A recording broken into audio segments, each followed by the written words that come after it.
It started with a tightness in my chest that I couldn't ignore anymore. At first, I blamed stress. Too much caffeine, maybe long hours at work. Vanessa told me to see a doctor, insisting it was probably nothing. Her voice sounded caring, but something in her tone felt rehearsed. The tests came back, and the doctor's face said everything before his words did. A genetic heart condition, serious but treatable with surgery. I sat there frozen, staring at the EKG printout like it was someone else's life. Vanessa squeezed my hand and whispered that we'd get through it together. I wanted to believe her. She asked questions about the cost, recovery time, and my insurance coverage. The word insurance slipped out of her mouth too easily. I didn't think much of it then. The surgery was scheduled for the end of September, a few weeks away. I threw myself into work, trying to finish projects before my hospital stay. Vanessa kept talking about the future, about houses and wedding plans. She even mentioned increasing my insurance for our protection. It sounded thoughtful at the time. I remember her sitting on the couch with her laptop, comparing policies. She looked so focused, like she was planning our life together. Now I realized she was doing the math on mine. My company policy covered $500,000 automatically. I had a private policy worth another $250,000. I made her the sole beneficiary. It felt natural then. She was my fiancée, the person I trusted most. My parents were financially stable. My sister had her own career. If something happened to me, Vanessa would be taken care of. The night before the surgery, she seemed distracted. Her phone never left her hand. Every few minutes, she'd smile faintly at the screen, typing fast. I asked if everything was okay. She said it was just work, a big client who might back out. I believed her, even though her smile didn't reach her eyes. I tried to talk about my fears, but she only half listened. She kissed my forehead and said, "You'll be fine, baby, don't overthink." I couldn't sleep that night. Every heartbeat felt heavier, echoing in the silence of our room. She fell asleep quickly, her phone lighting up every few minutes. I lay awake, watching the glow from the screen flicker across her face. At dawn, we drove to the hospital in silence. She scrolled through her phone while I checked in with the nurse. When they prepped me for surgery, she stepped out for another call. I told myself she was nervous and trying to distract herself. Before they wheeled me away, she leaned down and whispered, "Call me when you wake up." I smiled weakly and told her I loved her. That was the last moment I thought she was the person I'd marry. As they pushed me toward the operating room, her perfume lingered in the air. Sweet, familiar, and already fatting. When I woke up, everything felt blurry, like I was floating between dreams and pain. The surgery had gone well, but my body was slow to wake from anesthesia.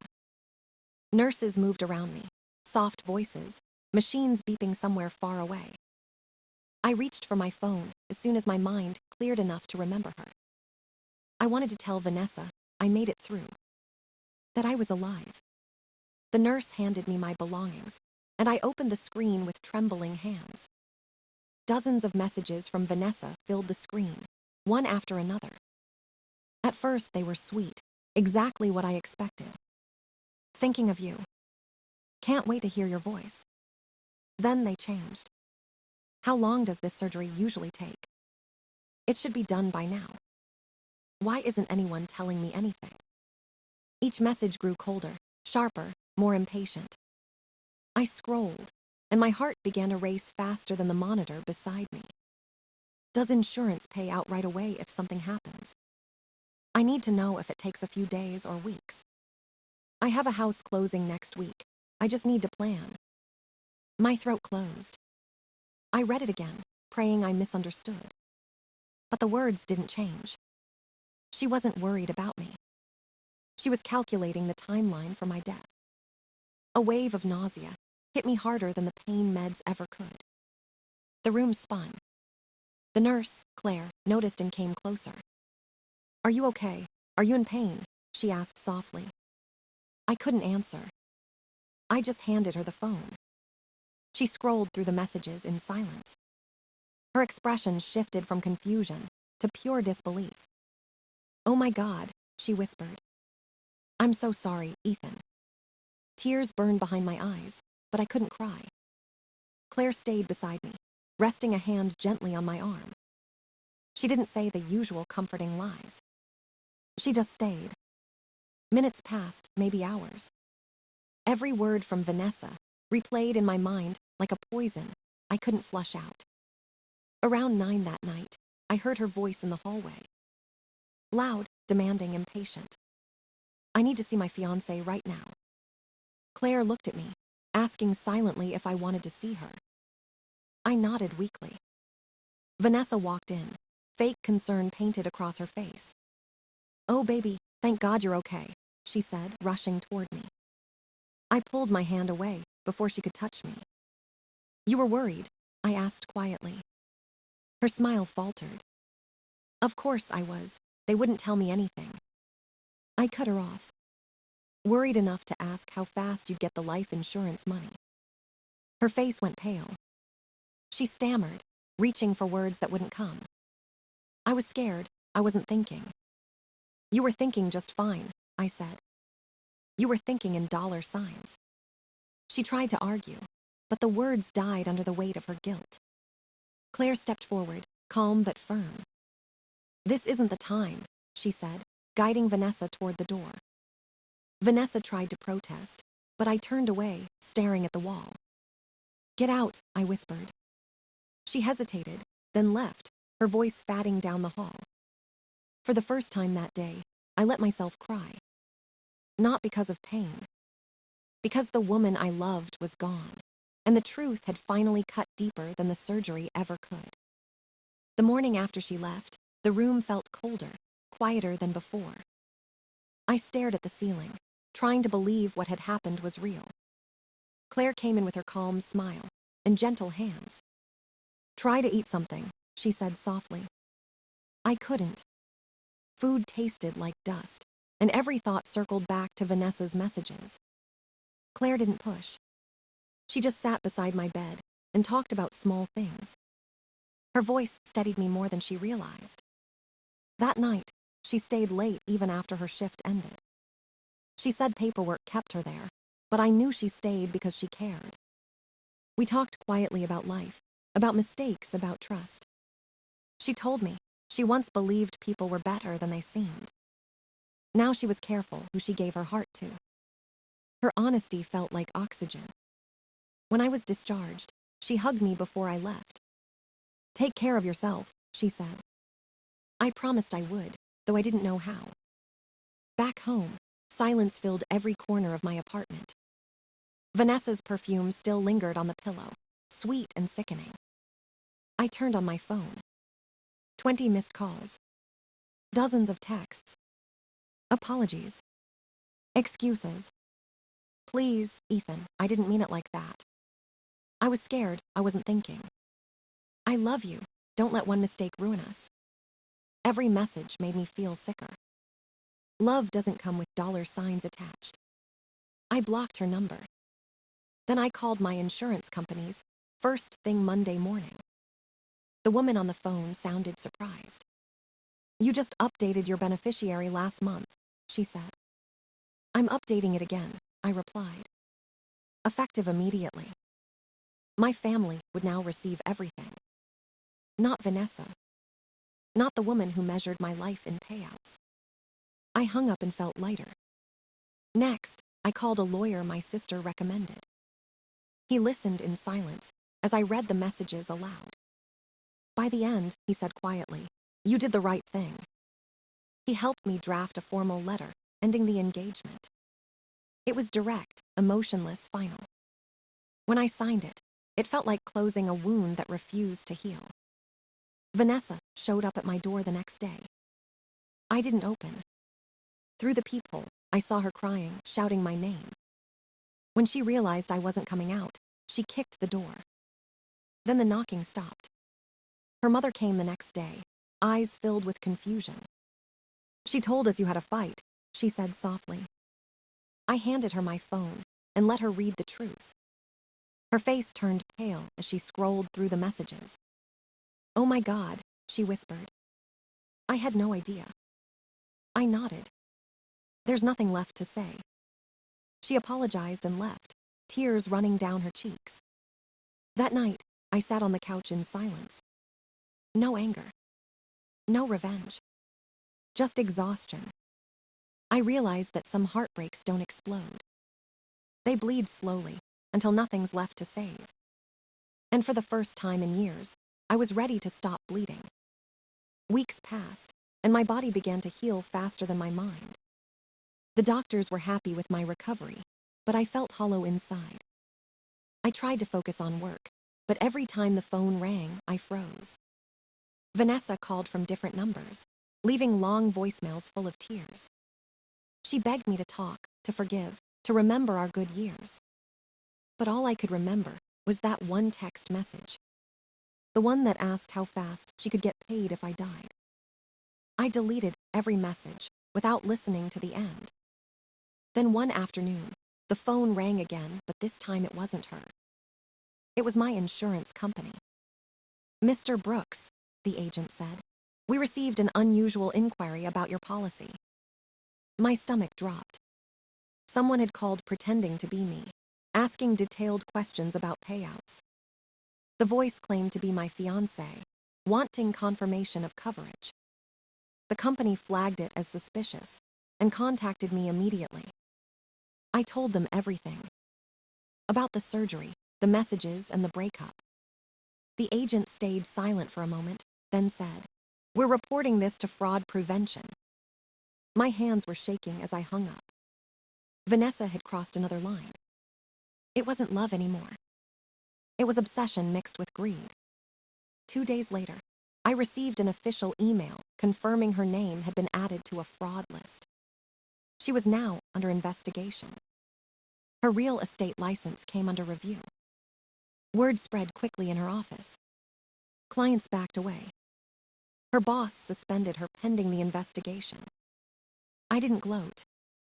I just felt sad for the man I used to be, the one who would have defended her. But I wasn't him anymore. Claire texted me that evening, checking how I was doing. I told her everything. She replied, "You did the right thing, you're protecting yourself." Her calm words felt like warmth after a long winter. We started talking more often, sometimes late into the night. At first, it was about recovery and health. Then it became about life. About loss. About how people show their true selves when money and fear mix. Claire told me she had ended her engagement too. Her fiancé had cheated on her with someone from her hospital. Pain recognized pain. And for the first time since the surgery, I laughed again. Her laugh followed mine, light and real. A week later, she brought me soup she'd made after her shift. It wasn't fancy, but it was genuine. We sat on the couch, talking like old friends who didn't need to pretend. For a few hours, I forgot Vanessa even existed. The next morning, I received a message from a coworker. He'd seen Vanessa's name trending on a real estate forum. Her license had been officially suspended. Fraud investigation confirmed. It should have felt like victory, but it didn't. It just felt like closure. A chapter that had finally ended. I turned off my phone, looked at the bowl of soup still warm beside me, and smiled. For the first time in months, I felt something simple and pure. Peace. Days turned into weeks, and my scars finally stopped aching. I went back to work, slower but stronger. Claire and I kept talking almost every day. What began as friendly check-ins slowly became something deeper. We laughed about small things, shared playlists, exchanged stories. She told me about her childhood, her love for rainy days, her dream to travel. I told her how quiet my apartment felt now, how I was learning to cook. She teased me when I burned pasta, and I teased her for her messy handwriting. It felt effortless, natural, like breathing after holding it too long. One Sunday, I asked her to meet me for coffee. She smiled through the phone. "I thought you'd never ask." The cafe was small, tucked between old brick buildings and a flower shop. She wore a simple blue sweater, no makeup, and somehow looked radiant. When she saw me, her eyes softened in a way that words couldn't describe. We talked for 3 hours straight. About pain, about trust, about how strange it is to start over. She listened when I spoke, really listened, not like Vanessa who always waited to reply. When she laughed, it reached her eyes. When she looked at me, it felt like she saw me, not what I could offer. Coffee turned into dinner the next week. Dinner turned into walks in the park, and then late-night calls that ended with sleepy goodnights. We didn't rush anything.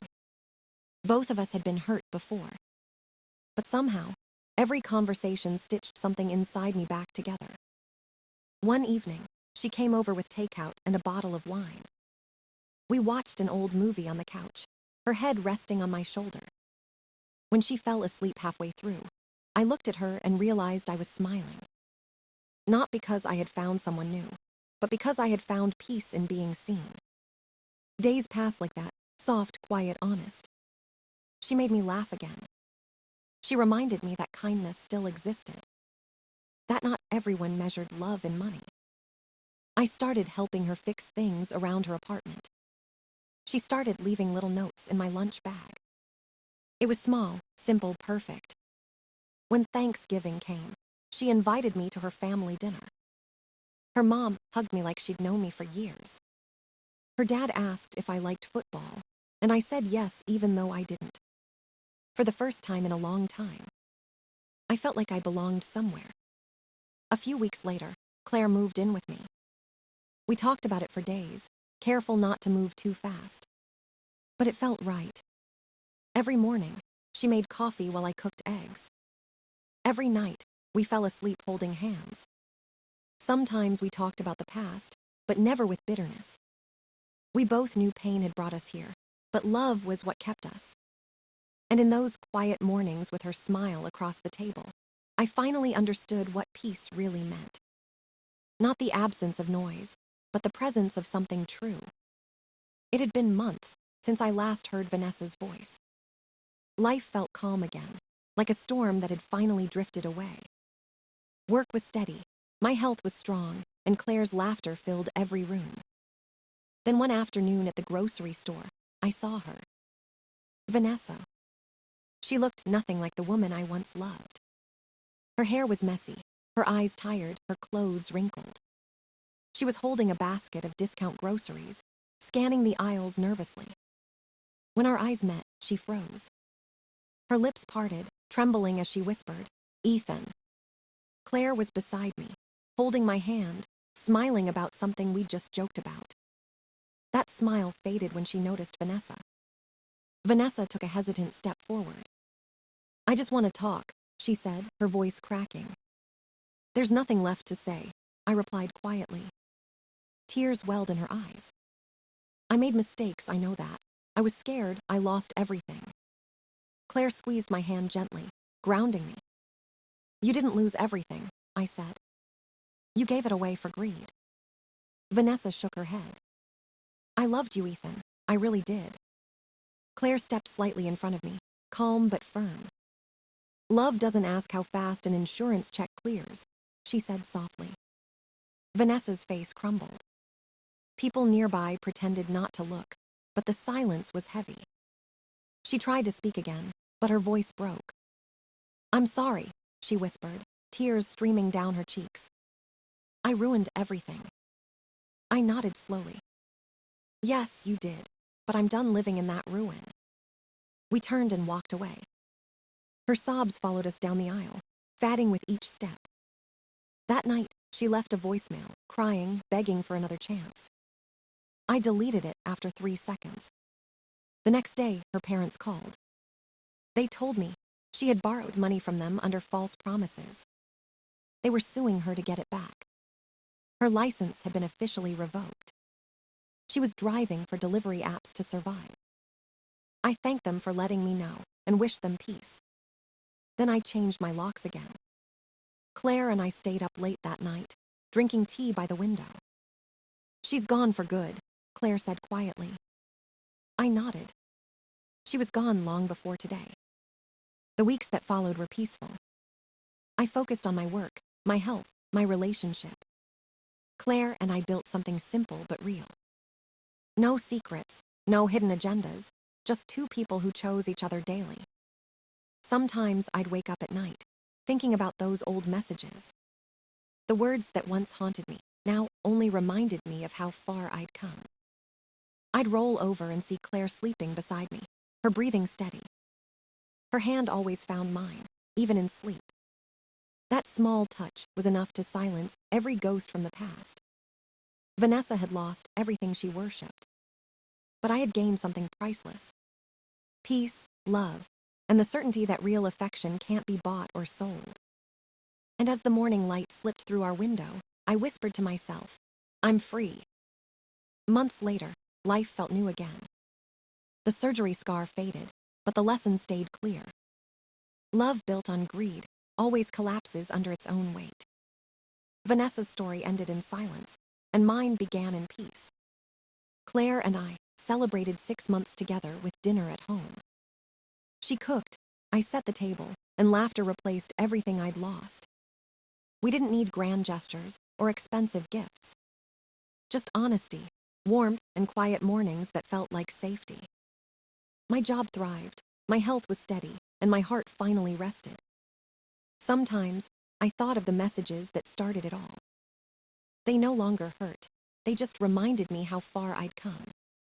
I survived more than surgery. I survived betrayal, heartbreak, and the illusion of love. Now, when I wake and see Claire smiling beside me, I understand peace. It's not perfect, but it's real. And real is enough. To anyone still trapped in a love that feels like a transaction, walk away. You don't owe your life to someone who counts its worth in dollars. Find the one who sees your heart, not your price. Because that's where love truly begins.